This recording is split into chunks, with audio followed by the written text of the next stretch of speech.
भित्र हाल्नु नि भित्र पानी भित्र हाल्नु हो भित्र हाल्नु हेर्नु यस्तो गाउँमा चाहिँ खोइ त ए सुनास यो पानी चाहिँ यहाँ गराए चाहिँ कसरी गर्नु हैन पानी यहाँ त्यो डोलको पानीले त खै कसरी बोलाउन पुरा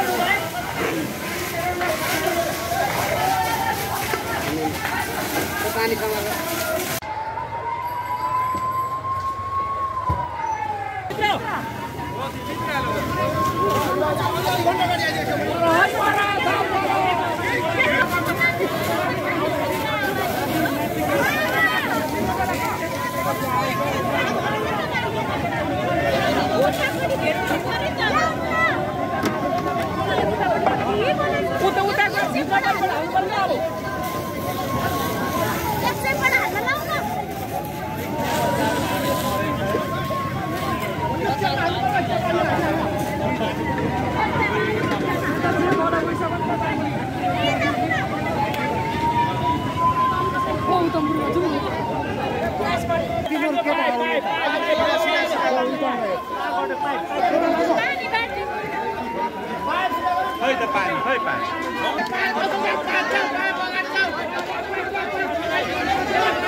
काकाको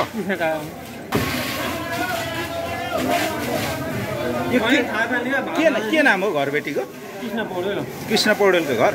ए कृष्ण पौडेल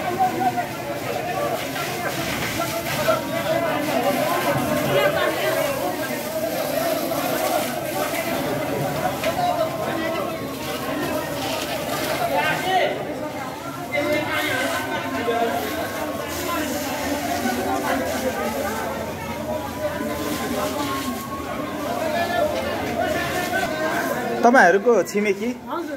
तपाईहरु घर चाहिँ कहाँ यो पछाडि है यहाँसम्म त रोक्दा हुने भयो कसरी आगो यहाँ लागेछ पूजा कोठाबाट लागेर छ कति बजे हो सुरु भएको यहाँ आगो चाहिँ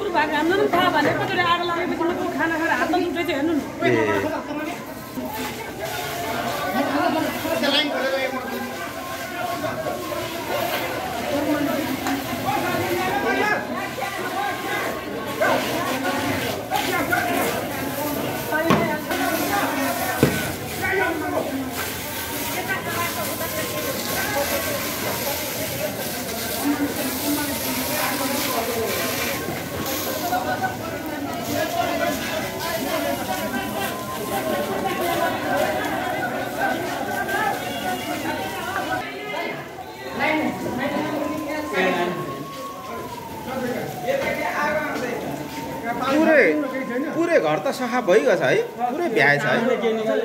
काठको घर रहेछ है कसको घर हो बोर्डिङ भयो boarding Himalaya boarding Himalaya boarding चाहिँ थियो यहाँ मान्छे चाहिँ बस्दैन मान्छे यहाँ बस्ने हो काकाहरु यहाँ बस्नुहुन्थ्यो क्या ए स्कुल हो यहाँ बस्नु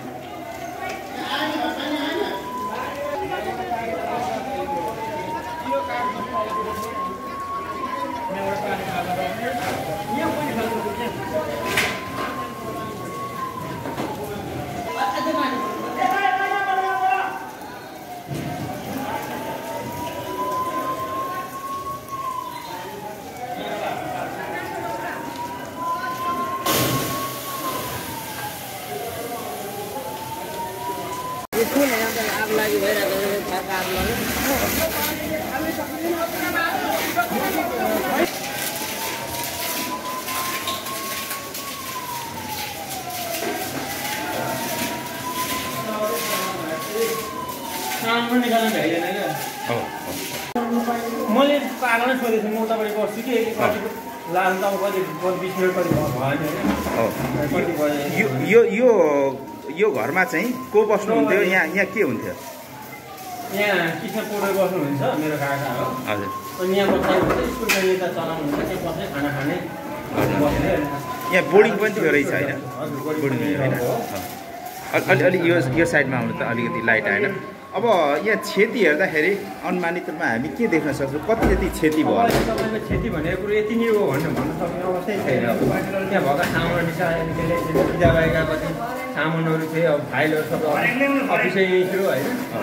विद्यालयको अफिसहरू कता कति रहेछ सामान भएका यी हुने सामानहरू सबै एकैचोटि निकाल्नै पाइरहेको थिएन काठको घर थियो रहेछ काठको घर हो यो त पुरै नै अब जलेर नष्ट भयो तपाईँको त्यहाँ अब बाहिर छैन आगलाई चाहिँ कसरी सुरु भएको त्यस्तो केही बुझियो मैले पनि बुझ्नु सोध्नु भ्याएकै थिएँ यो विषयमा ए अब यो तपाईँको यता अगाडि बस्नु मैले थाहा कति बेला आगलाई भएको यहाँ चाहिँ तपाईँले थाहा 9 बजे है 9:45 9:45 ओके तर अब अहिले त करिब नियन्त्रणको स्थितिमा पुग्यो अहिले वरपर आयो अब तपाईँको अब अर्को घरमा जाने अवस्था छ त्यो घर त अब जोगिएला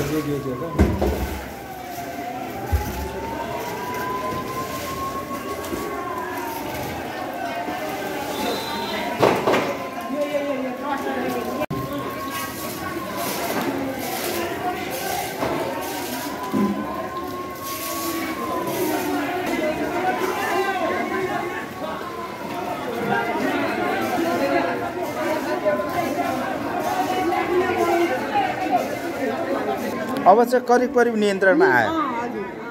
हजुरहरूले कति बेला थाहा पाउनुभयो यहाँ आग लागि भएको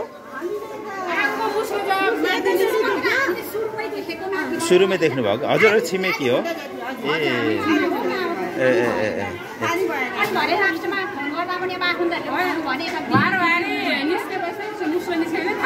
मुस्लिम हो ओहो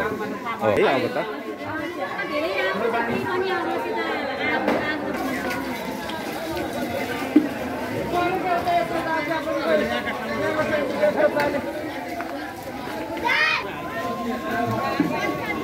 यो त बोलो के त्यो त्यसलाई हान्न सकेन के त्यसलाई कस्तो छिटो बलिहाल्दो रहेछ हौ पानी हाल एकछिन फेरि हुर्किहाल्दो रहेछ काठै काट्छ त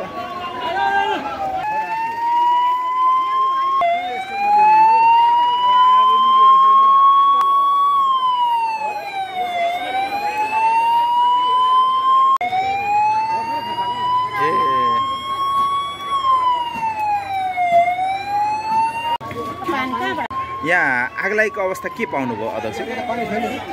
नमस्ते यो आगलागी चाहिँ मैले जानकारी प्राप्त भएअनुसार मलाई 9:11 को समयमा मलाई फोन आएको थियो यो आगलागी भयो भनेपछि दमकलको कुरा गर्नुभयो र दमकलको मैले दमकललाई चाहिँ तल नगर प्रमुखज्यूलाई नै फोन गरेर दमकलको व्यवस्थापन गरेँ अब त्यहाँबाट यहाँ आउनलाई लगभग तपाईँको 9:11 मा मलाई जानकारी आउनु थियो यहाँ 9:25 मा दमकल आइसकेको थियो र त्यही अनुसार चाहिँ यो हाम्रो बोर्डिङमा अब यो अचानक आगलागी भएको जानकारी प्राप्त भएकोसम्म अहिलेसम्म चाहिँ यसको विषयमा चाहिँ केही बुझ्न बाँकी नै छ यो जलेको संरचना होइन अथवा घर कसको थियो यहाँ के थियो केही छ जानकारी यो चाहिँ हाम्रो त्रिनपा 10 निवासी वडावासी कृष्ण बहादुर खत्री जो चाहिँ यो हिमालयन बोर्डिङको सञ्चालक पनि हुनुहुन्छ उहाँहरूको बोर्डिङको लगभग उहाँहरूको घर पनि बस्ने ठाउँ पनि ती नजिकै र बोर्डिङ पनि त्यही नजिकै एकै ठाउँ भएर उहाँले सञ्चालन गरिरहनु भएको थियो विशेष यहाँ चाहिँ धेरै नै त्यहाँ बोर्डिङको सामग्रीहरू विद्यार्थीहरूको सामग्रीहरू कार्यालयका सामग्रीहरू र त्यहाँ किचनका सामान त्यहाँ सिलिन्डरहरू पनि छ अब आगलागी अहिले त अलि नियन्त्रण आइसकेको छ अघि त लगभग पर्किने अवस्थामा पनि छ भन्ने जानकारी आएको छ हजुर क्षति चाहिँ अब हेर्दाखेरि सरस्वती एउटा घर पुरै जलेको देखिन्छ एउटा घर पुरै जलेको देखिन्छ क्षति चाहिँ पुरै छ बाँकी वरपरको संरचना अहिले सेभ भएको अवस्था अहिलेसम्म चाहिँ सेभै छ यतिखेरको स्थितिसम्म अब यो अब नियन्त्रण भयो भनेदेखि एउटै मात्रै हो अरू छैन हजुर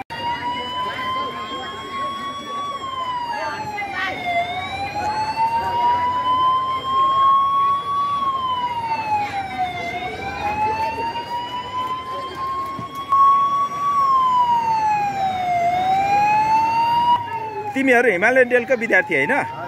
त्यो जलेको घरमा के थियो मान्छेहरूले खाना बनाउँथ्यो त्यहाँ फ्रिजहरू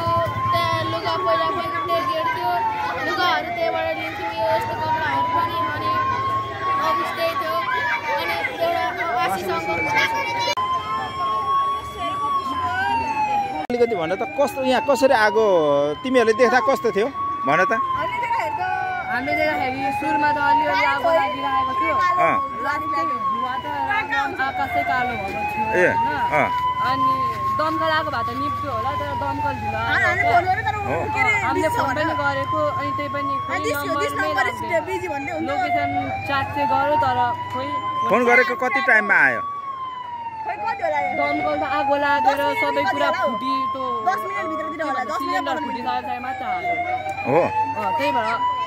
अरू त सबै जलेसम्म आएर पनि केही काम छैन त्यो होइन अरू घर त बच्यो नि अहिले आएर होइन अनि त्यो जलेको घरमा के थियो को बस्थ्यो केही थाहा छ फाउन्डर मिस अनि कुकुर पनि थियो जुरु भन्ने कुकुर पनि थियो खोइ अब पकाएर के भयो त्यो चाहिँ थाहा छैन तर सबै कुरा सामानहरू चाहिँ सबै जल्यो है ए सुरुमा त ठिक्कको आगो लाग्दै थियो लास्टमा चाहिँ लास्टै ठुलो आगो लाग्यो यो के भएर आगो सुरु भयो भन्ने कुरो केही जानकारी भयो ग्यासले ए त्यस्तो भन्छ है ए बममा पड्केर अनि सबैतिर आगो लाग्यो ए कतिमा पढ्छौ के नाम हो तिमीहरूको